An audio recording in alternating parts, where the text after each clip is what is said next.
Good afternoon and welcome to the Senior Hour, which is sponsored by Comfort Keepers in Home Care and Providence Holy Cross Medical Center. I'm Barbara Cochran with my co-host, the owner of the company. What's your name? I'm trying Carl Goldman. There we go. Was that the first part of the quiz? Yes, that's it. That's the first prize. And we're on your hometown station, 98.1 FM, AM 1220 KHTS. This is a show for, about, and by seniors, giving information to enhance one's quality of life. And speaking of quality of life, really quality of life, we have two guests here, Oshea Orchid, who's an attorney, and Katie Dalton. And we will be talking about Chiquita Landfill. Is that correct? Yeah, thank you for having us. We appreciate being here today to talk about the issues with the landfill and how that's impacting seniors in our community. Oh, yes. So let's give a little background on the landfill. The landfill started to create problems about a little over a year ago, of noticeable problems, correct? Yeah, so for the people in Valverde, which is where Katie, my client here with us, lives, this has actually been a longer term problem. And it's been many years that there's been complaints that you can smell the landfill and that causes people to have some health issues. What's happened over the course of the last 2 years is those problems have become more widespread. They expanded the landfill in 2017, so it now covers many more acres and a lot more trash went into it. And so since that time, the problem's gotten a lot worse. There's also, what's happening is there's chemical reaction happening underground. The temperatures underground have heated up, which is causing what they call leachate, which is a liquid to be coming up to the surface at boiling temperatures. So it's kind of like a volcano releasing all of these toxic chemicals into the air, and that's what's causing really bad air quality and really concerning chemicals, some of them cancer-causing, to be getting into our neighborhoods surrounding the landfill, including Castaic and Valverde. So I've smelled that when I've gone to Castaic in the last several months, just driving through it. And I've said to my son, what is that horrible smell? So that's it. That's what it is. Oh, my goodness. Yeah, and that's why, it's really important, in our view, for people to be aware of what's happening, because if you just went past it, you might not know what you're smelling, and you might not realize you're actually getting poisoned. So there's times when you can, when you make contact with the smell, people have immediate health symptoms. We've had people who had caused their hearts to start beating out of their chest, hospitalized. We have a client whose heart had to be restarted and then be put on a series of medications for the rest of his life. And that's not, sadly, uncommon in the community of Valverde, where people are seriously impacted. Wow. Well, Katie, how has this affected you or your family members? For me, it started with sinus. I've been complaining to the doctor for sinus for a couple years. No human body can produce that kind of phlegm. That's ridiculous, which I've talked to other neighbors, and they're having the same thing. Oh.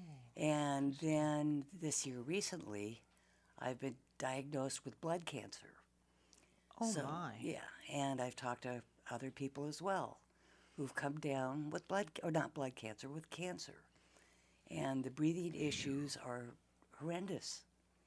I can't go out in my yard anymore. That was my love, is going out in my yard. And you moved here decades ago, correct? Correct. I've been there 30 years. So, and we know that whole area has exploded and gone up, but it's probably a mixture of clients that you have over there at the law firm, right, in terms of age, demographics? Right. So, yeah, we definitely have clients of all ages. I think why this is important for seniors is many of our seniors are the people that we're most concerned about leaving behind and leaving in intolerable conditions, because a lot of the people are on fixed incomes, especially in Valverde. A lot of people are relying on rental incomes for homes that they have in the area as well. And if the area is not habitable and not safe for people to be in, our seniors are going to be the last people that are going to be able to leave. That's very true. Very true. Wow. Now, Chiquita has closed the landfill temporarily, at least at this point. What's the latest status? So it's actually important, as you pointed out, it's Chiquita who closed the doors and said we're not taking trash, but it doesn't mean the county has done their part to make sure that's shut down forever. And at this point, it's really irresponsible if they were to put any more trash there. They've got basically an underground fire, which is causing all of this material, which is the leachate is hazardous waste, actually. When they're putting it on trucks and testing it, they're realizing that the levels of benzene, which is a cancer-causing chemical, are so high that they can't just ship it to a normal facility that doesn't take hazardous waste. It is hazardous waste that needs to be properly disposed of, which is a huge challenge because we've got millions of gallons of this hazardous waste right next to our residents, and they don't have an end in sight to cleaning this up and making it safe for the community. Chiquita is the only landfill in Santa Cruz Valley. And Barbara, do you remember way back in the early 90s when the county approved Ellesmere Canyon? Yes, I do. For those who weren't around at that time, the early 90s, LA County approved the largest proposed dump in Southern California that was going to be in the Ellesmere area, right on the 14 freeway where Railroad Avenue is, the first exit off the 14.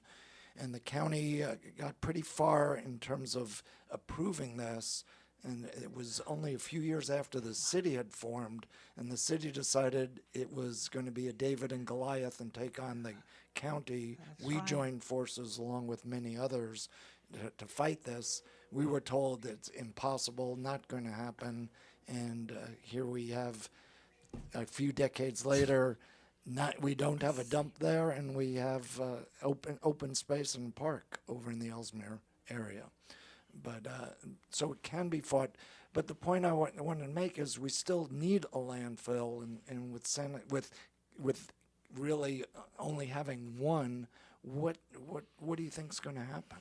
So it's important to note that a significant amount of the trash that was going into the Chiquita landfill before they shut the doors was not coming from Santa Clarita. This was coming from all over LA. Yes, And we that's were what really I becoming the understand. dumping ground for LA County unnecessarily. So certainly, in fact, right now the status is the Board of Supervisors voted January 7th to do an analysis so that they are figuring out what are the other options for getting rid of trash. My understanding, I'm not in the trash industry, but is that we do have a bunch of other open landfills with capacity in the Southern California area. So it's just a matter of deciding where it can go. Another landfill that you might remember being discussed years ago was Mesquite Canyon, which is down in Imperial County. Yes, I remember that. Yeah, so there was a plan to take the waste by rail, and there is a higher cost to that, but I think, all of our neighbors would be able to tell everybody else, hey, there is a bigger cost to letting this trash, poison our neighbors. AM 1220, 98.1 FM, KHTS, hometownstation.com. Carl Goldman with you, along with Barbara Cochran. We're here on the Senior Hour talking with Oshea Orchid and Katie Dalton. Is it Dalton. Okay, sorry about that. And talking about the Chiquita landfill. When did you first start noticing the odor, Katie, and start becoming aware that there was a problem? It's been about 2 years. And did it start with headaches or just the smell? It was first just the smell, and I didn't understand it. And because I'm stubborn, if I'm not feeling well, I'm going anyway. I'm one of those. Yes. And finally, my blood work started showing up abnormal.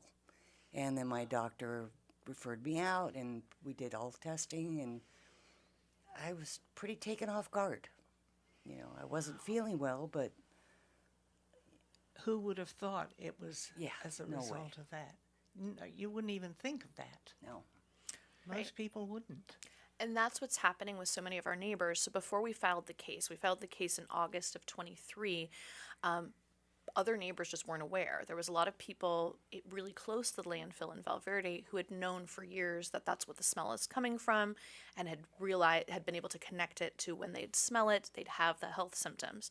But people outside of the area, so many of them, whether it's Castaic, whether it's people a little further, they're frequently calling me and saying, I've been having these unexplained medical problems now for 2 years.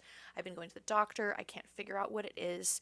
Is it possible that this could be the cause? And I personally, when I started this case, I actually am a neighbor of Katie's. In fact, we met before we ever knew each other in this context when she had a gazebo she was getting rid of. And my interaction with the community was just being involved in the civic association, and it was there that I met neighbors who were having this problem. But when I started interviewing people, I realized that it wasn't an isolated problem, because as they described the headaches to me, I realized I myself had wondered, why am I getting headaches? Headaches that won't go away, like I've never experienced before in my life. And then I realized I'm 2 miles from the landfill. So if somebody 2 miles away is being impacted, this isn't a small isolated problem. No, not at all. What is the distance of people where you're actually dealing with clients? Who's the farthest away? Yeah, so we have, I can't say definitely the farthest because there's so many different people. And I am hearing people in, even as far as Fillmore, are saying that they're smelling it at times. The thing is about this is we definitely know there's people that are heavily impacted closer, but there yes. are people that are starting to smell the smell and realize that it's the landfill that are further away, because the air shifts. And so as soon as the wind blows, these chemicals can be going anywhere. Well, Fillmore's probably 14, 15 miles away, so that means if you went the other direction, it would cover a good chunk of the Santa Clarita Valley as well. Yes, it would, depending on the wind. True. Really. And actually, what's interesting is the people that are going to figure out that it's the landfill are the people that have trained noses. So actually, one of our neighbors, she was on our civic association with us, and she was living in the Valverde area right backed up against the landfill. She had to sell her home, and she moved to Fillmore to get her family to safety. She has kids and just said, I can't have my kids keep getting sick, so she sold her house.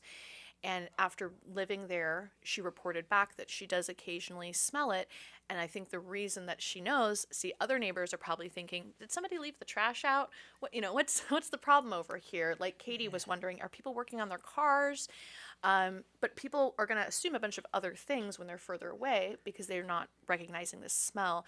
Our neighbor who is familiar with the smell is in Fillmore and able to say, oh, I know it's that same smell, because just like that you mentioned, you drive through and you immediately go, what is that smell? So if you're Yes, yes. familiar, you're going to be able to identify it. Oh, my goodness. Oh, so what about pets? Are pets being impacted with this? So we're certainly concerned that pets are being impacted. We've heard from a lot of neighbors that are close.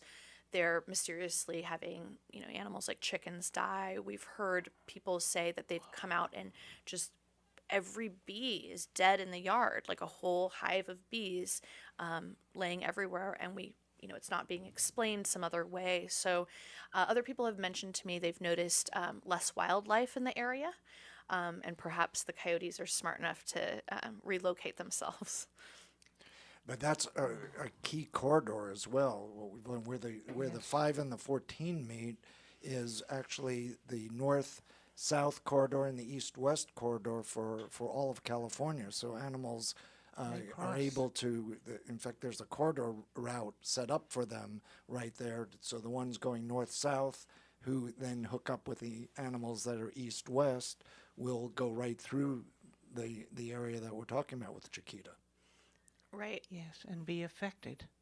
Right, and totally be affected. Yes, absolutely. So if someone hasn't contacted an attorney yet, how do they get hold of you? So the easiest way is to go to our website. We also have a lot of information about the case and about what residents are dealing with on the website, so that people can just take a look and see what's going on. That's somlawyers.com. So SOM like Mary. Yeah, M as in Mary, and then lawyers.com.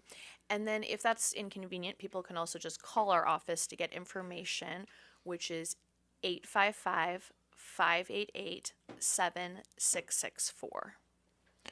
And I think, as we discussed, we do need landfills. We need landfills somewhere in California. We have to put our trash somewhere. So it's really a challenging situation that even though we unfortunately have so much of the trash coming from LA County and having the consequences happen from that, we still have lots of trash here in Santa Clarita, and we have to be responsible and figure out some kind of solution to this. Well, does the Burtec, I've seen those are the trash trucks, do they have a landfill that they use?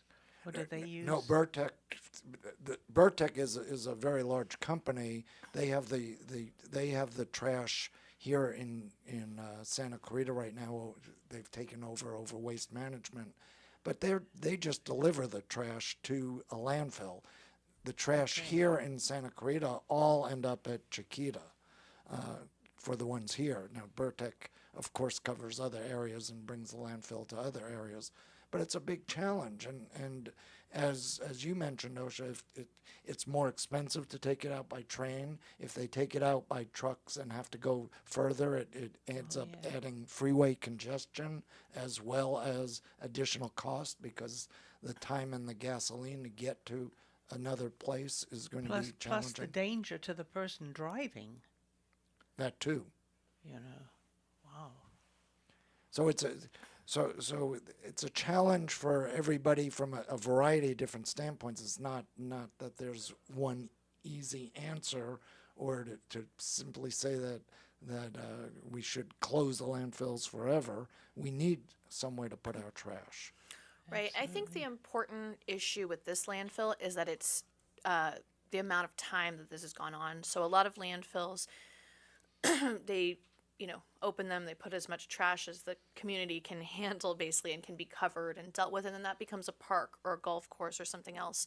This landfill has been around since 1972, and has that the permits keep being extended, and so the maybe not original plan, but the most recent plan had been to close it either when it hit a certain tonnage or in 2019, whichever came first. And they hit that tonnage around 2016. So that was a lot of trash Wow. to go into there. Oh. And we've just come to a point where it's just too much. That landfill is not functioning properly for things to be managed in a way that's safe to be in the community. Yeah, safe for people. Yeah. And animals. Good heavens. That's amazing. So how else has it affected you? Just my whole quality of life. I was sick and didn't understand why, so I had no energy. I've lost 30 pounds. Whoa. Yeah, and that was nice, kind of, sort of. Yeah, but not in a healthy way. Not in a healthy way. Yes. And the news of cancer and what I have to deal with because of it takes up a lot of my time and my family's time. They have to take me. I can't drive after the treatment. I know. I've had cancer twice and beaten it twice. Well, good for you. I want to talk to you.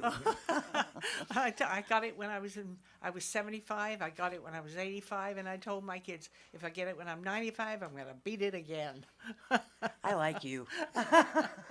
Well, thank you both for joining us. And Oshea, maybe you can give out the website one more time, because if you are someone that's experiencing some kind of weird health situation or headaches, you might want to get hold of Oshea.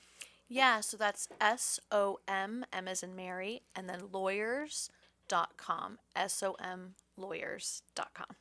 And the phone number? 855-588-7664. Great. Well, thank you both, and good luck with everything. And we'll continue to solve, hopefully, Santa Clarita's trash problems next time around, and have you invited back Yes. here as well. Carl so Goldman much. with you, along with Barbara Cochran, Senior Hour on KHTS FM 98.1, AM 1220, your hometown station. Adam Laraway from Focus Therapy will be joining us next after this short break here on your hometown station. Today, now with Adam Laraway from Focus Physical Therapy, someone who's literally saved my body. Literally. Good to see you. Yes. So, what are we talking about today? I think I'll step in to begin with and preface it. When I first met Adam, which was back in 2020, so we're already 4.5 years ago, I was there. For those who don't know, I took the shingles vaccine in 2019. Has and it been had, that long yeah, ago? It's over 5 years, and had a life-changing reaction that paralyzed me, almost killed me, and here I am today telling that story. Yes. Wow. But when I first saw Adam, which would have been in 2020, beginning of 2020, you end up doing a kind of test and evaluation, and what's really interesting about that is he hooks me up, tests everything about me, and then the computer comes up with a composite age. Back then, I was 67, and the computer had me in the mid-70s. So Interesting. yeah. Yeah. So And older so than the he actually computer was. knew. Yeah, the computer knew. And then I went through traditional medicine for a while and finally ended up back at Focus Therapy 6 months later and started a rigorous routine that goes on to this day of seeing him twice a week. And I would drop down each quarter, every 3 months, Adam would test me on this machine, and I would drop down by 7 years to the point where I was down to 47 years old. And then I went in about 2 years ago, and luckily my wife Jerry was with me at the time, but I went in two years ago, Barbara, and I was feeling great, feeling better than I had been for a long time. He hooked me up, and I was up to 73. And I'm saying, what the heck happened? And my wife said, I know what happened. The night before, we went to a surprise birthday party at Larson's. I wanted I don't drink heavy alcohol, but for some reason I wanted a margarita, which they didn't have, but they said they had a martini that had salt on it. So they brought this $17 martini that was like the size of a jug, and I was not about to leave a drop left after $17. So I drank the whole thing, was not feeling drunk, but feeling happy at least. Woohoo! And then I started researching it and talking about it. And for those who have some kind of immune disorder, having any alcohol is like pouring fire on a problem. Yeah. So I haven't had a drop of alcohol. That was October of 2023. No, 2022. So I've gone now over 2 years without it, dropped down 7 years every time. And to this day, now I'm back down in the 40s. Yeah. And we just did the test a few weeks ago. And what happened when you did the test? It dropped dramatically, yeah. There was improvements in all things. I'll step back a little bit, too. The test that Carl is referring to is called a heart rate variability test. And so what we do is we have this piece of equipment that we put on your wrists, and it runs an EKG of your heart, and it's very sensitive. So it's very sensitive in the sense of, kind of telling us how your body, what the state of health is based on heart rate variability. Mm-hmm. Getting really specific, heart rate variability looks at your heart waves and two peaks called the R wave. We call it the RR interval. So getting a little scientific, but if somebody's system is in a good state of health, then there should be a lot of variability in that number. And we know that then they are recovering well, they're sleeping well, they're eating well, and their overall system is operating well. If they're not, because of either inflammation, disease, they're not sleeping, they're not, whatever, then the interval actually kind of goes on autopilot. So Didn't you do that to me also? I think we might have done that the first day. Yeah, I think I'm you trying did. to remember, but I think we did that the first day. Yes. We do that. We don't do it with every patient. but we do it if there's something that we want to kind of look at and see kind of what their overall nervous system Yeah. is doing. And then there's this really sophisticated algorithm that from the EKG of your heart that then gives us all this data. So, gives us data on what your balance of your sympathetic and parasympathetic nervous system, which is called your autonomic nervous system, is. And those people have often heard about those because there's sympathetic, which is your fight or flight, and then there's your parasympathetic, which is your rest, recovery, digest. And you should have a good balance from that. If you are being chased by a dog, you want your sympathetic system to kick in and get me absolutely. the heck out of here, and you want your body to release cortisol and adrenaline and all these different hormones to hightail it out of there and get to safety. But as soon as that stressor is gone, then you want your parasympathetic, which is your rest, recovery, digest system, to kind of kick back in and help with the recovery. It's going to Right. restore muscle glycogen in the glycogen in the muscles, which is your energy stores, and get your system back into a normal state. Right. When people are in pain, which often is what we deal with in physical therapy, their system stays in that sympathetic state. And so even though they're sleeping and trying to recover, they may not be recovering, which is kind of a hard thing. So in Carl's case, he had this margarita martini, and his system was like, what in the heck was that? And we know, alcohol obviously has a negative effect on our body, but it severely skewed his test that day that we did the test. Wow. It's looking at you one moment at a time. So, if you, obviously don't keep keep drinking that martini and you get back to your sleeping and that type of stuff, stuff will come back into a normal state of homeostasis, for normal. But it's really important, that you're trying to maintain that, health, factors consistently. But the recovery for me Yeah, sorry. really happened through help at Focus Physical Therapy Yeah. from the Nuebie machine, Absolutely. which we want to really be talking about. So Yeah. why don't you share for those tuning in for the first time Yeah. a little bit about the Nuebie? And it's Neubie. Correct, yeah. And so, so the Nuebie it's direct current stimulation. We use it in a whole host of different ways, depending on what the person that comes in for our help with. But, one of the biggest things, kind of to piggyback on what I was just saying, is we use a treatment called the Master Reset. And it stimulates the vagus nerve, which is responsible for that parasympathetic activity. And so, for somebody who maybe hasn't been healing well, if we start to do that master reset with them, we'll start stimulating their system to get them into that recovery state and then help them heal. And so, it's direct current, so it's still electricity. It's fairly comfortable. We usually turn up the intensity based on your comfort level. But it's been a game changer for my practice. I've been using it now for 5.5, almost 6 years. And it is just every day we just see these cool feedback from patients about getting improvements, and in Carl's case, when I started working with Carl initially, like, he was in a wheelchair the first time I saw him. And, weakness in his arms and his legs and his hands and his feet, and we've gotten rid of most of that, still working on a few things for him.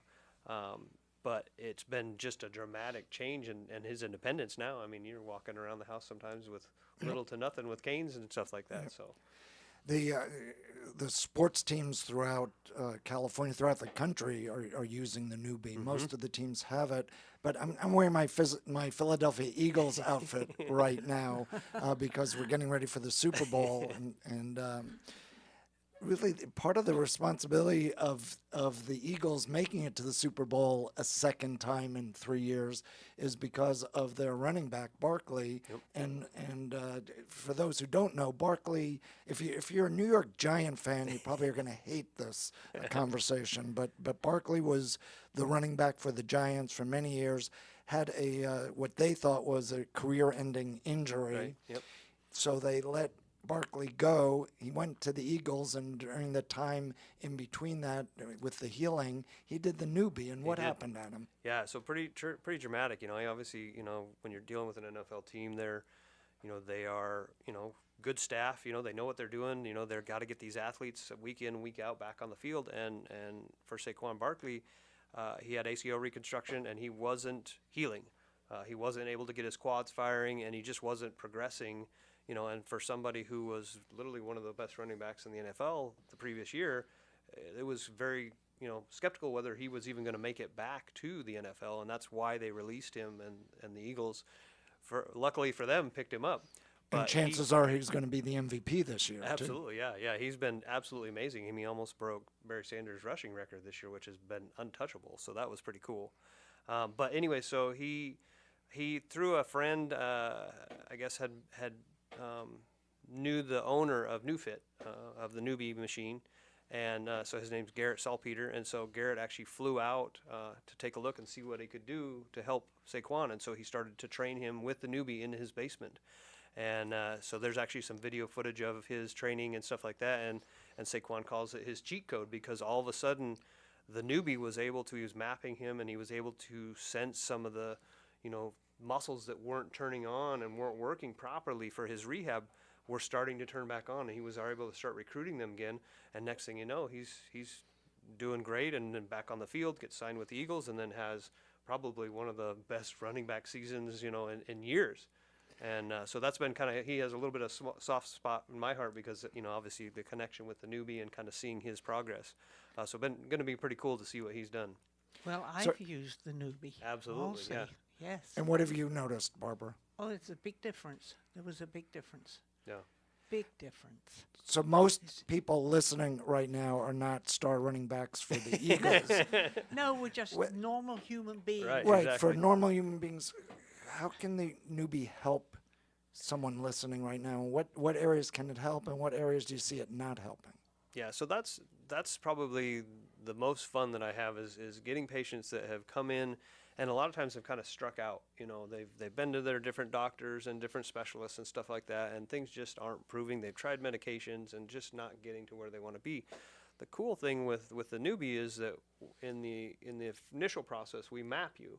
And we figure out, where is your brain sending signals that are causing the restriction, and not just the restriction, but sometimes pain. yeah, for a lot. absolutely, pain, Absolutely. inhibition, the whole host of things. So, but what it is because, so most people have had, some type of electric stim before, where they have like a TENS unit or what's called interferential. There's a whole host of them, but the big difference is those are all alternating currents versus the Nuebie, which is direct current, and alternating current helps with pain modulation and stuff like that, but it's actually a stressor to the nervous system because the brain doesn't understand why is this frequency going back and forth, where the Nuebie is unidirectional. It only goes one direction, and it mimics what our brain is doing, what our nervous system is doing. And so when we map somebody with the sponge, wherever we get over that spot, it duplicates that same signal. It's replicating that signal, and so we call them hot spots. But what happens is the intensity goes up. Well, we didn't change the machine. The intensity went up because we're duplicating where your brain is sending the problem.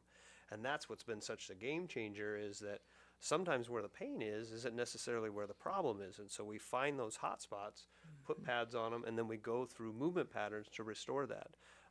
We use it a lot of different ways. That's probably more kind of our generic way of working with somebody who comes in with a shoulder pain or a back pain or knee pain, something like that. In Carl's case, we're using the Nuebie to try and wake up those inputs. Obviously the trauma, the damage that was done from the vaccine, shut everything down, and you had that paralysis. And so, I remember when we were doing like just simple exercises with you, getting up out of a chair, now that's old hat. You don't even think about that. So we're down to very specific stuff for you, where we're really trying to get the nervous system from the trauma of the Guillain-Barré and the vaccine injury to get it to wake up and get that sensation back and get the motor function back. And that's really kind of where we're at for you. The one thing I will say is, like, if something is structural, the Nuebie's not necessarily going to fix the structure. Like, Right. It's really more of a software issue, so it's working more on your nervous system and stuff like that. So, it can help stimulate. So say you had a broken bone, we know that, direct current will speed up the healing process of Right. that. But it's not going to fix the broken bone. You still got to do what you do. If you have something torn off, of a tissue or something and you need some surgery, it may not fix that structurally. But where I noticed the biggest change for me was with the muscles. And we'll talk about that in a minute, because I want to talk about what athletes can do for their muscles and with muscle injury with the Nuebie. We're talking with Adam Laraway, who is the owner of Focus Physical Therapy right here on Lyons Avenue, one of the few places in California that has the Nuebie machine, so you might want to check that out. Your website? www.focusptscv.com. That's easy to remember. We'll be back and chat with Adam in a few seconds right here on your hometown station, KHTS FM 98.1, AM 1220. 8.1 FM, AM 1220 KHTS. And we're speaking with Adam Laraway of Focus Physical Therapy. And good conversation so far. Absolutely. Yeah, I'd actually like to pick up right where we left off, and that is for me, using the Nuebie machine in a Focus, it's had the greatest impact on my strength and my muscles. And I know we were talking about Barkley and the Eagles, and obviously his muscles were impacted in an incredible way after going through therapy. And I know many of the sports teams are using it for muscles. Why don't you talk about the muscle side of it? Because I noticed that when you hook the Nuebie up and do exercise, if you lift weights, Yeah. the equivalent of lifting up, let's say, a weight 10 times Yeah. without the Nuebie Yeah. is, what would you say, with the Nuebie on? It's like 1,000 times. Yeah, it's like tenfold. So it's really, really, really cool because, for our seniors, loading them up with like heavy weights and stuff like that to develop strength is probably not the best idea. We've got joints that maybe got some arthritis in them and stuff like that. But the cool thing about the Nuebie is once we've kind of got the pain in check, we can actually change the frequency and we can replicate you lifting, say, 100 pounds, 200 pounds on your muscles, but you're only doing maybe, getting in and out of a chair, which is great because we didn't put any additional load on your joints, but we're able to replicate that same load and help speed up the process and get things stronger much quicker, which has really, really been a game changer for people that have a lot of arthritis and can't do a whole lot. Backing up a little bit with that, sometimes like if you've got arthritis and stuff in your knees, your joints may be a little stiff. And when we use the regular frequency of the Nuebie, which is 500 hertz, we use that, it has more of a loosening result. So, if you have that stiffness and stuff like that, it really loosens things up because it gets the muscles to elongate better. It gets them so that they can stretch out better. It gets them so that they can recruit better when they need to contract. So when you get that as kind of the pre-work for it, and then you change the frequencies down to more of those strengthening frequencies, then all of a sudden we can kind of turbocharge the process. And I've had, I had a patient who was a professional motocross, and he was back on the bike at 4 months post ACL reconstruction, which was crazy to me. I was more nervous, I think, than the surgeon because I was worried that, I had never had a patient, let alone be on a motorcycle of motocross, at that soon after surgery.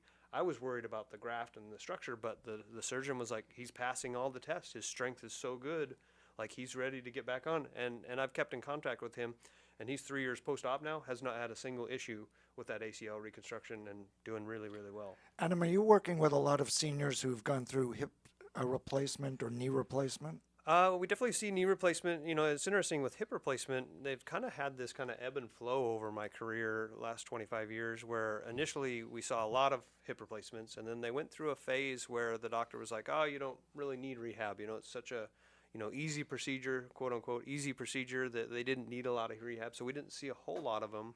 And then, when we've kind of gotten that, starting to see them back again, because I think now they're seeing down the road that they didn't do the adequate rehab to get stronger, that they're having those detriments down the road. So we're definitely starting to see more of those. But they work really, really well as well, speeding up the process, the healing process with the Nuebie.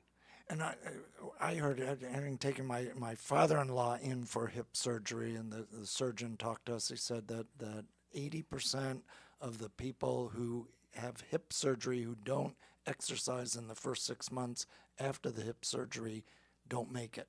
Oh, wow. I could see that. Yeah. The mortality rate definitely increases for sure. So the Nuebie, I would imagine, would be a big help in going for physical therapy, For sure. even with or without the Nuebie. Yeah. For someone with hip surgery would be a big help. Absolutely. And real quick, I'll say, so the owner of NewFit had hip surgery, different problem, not total replacement, but he actually slept with the Nuebie on at his house and rehabbed so quickly. It was amazing at a very low intensity through the night, but it was really cool to see his recovery. So it definitely has those healing benefits for sure. That's wonderful. So he slept with it. Yeah, At a very low Good night. intensity, and just had it on all night while he was sleeping, and it How interesting. really sped up his, because it's increasing blood flow, nutrition to the area. So Right. obviously, if we're getting those nutrients in there, it's going to heal that much quicker. Wow. Yeah. So That's Adam, amazing. thank you so much for joining us. I know you're going to root for the Eagles as well. We talked about Barkley and the success of the Nuebie there for this coming Sunday, but it's your hometown station. Carl Goldman with you, along with Barbara Cochran. Adam Laraway, how do we get hold of you? Phone number is 661-255-4205, and our address is 25050 Peachland Avenue, Suite 205, and our website is www.focusptscv.com. Your hometown station, KHTS FM 98.1, AM 1220.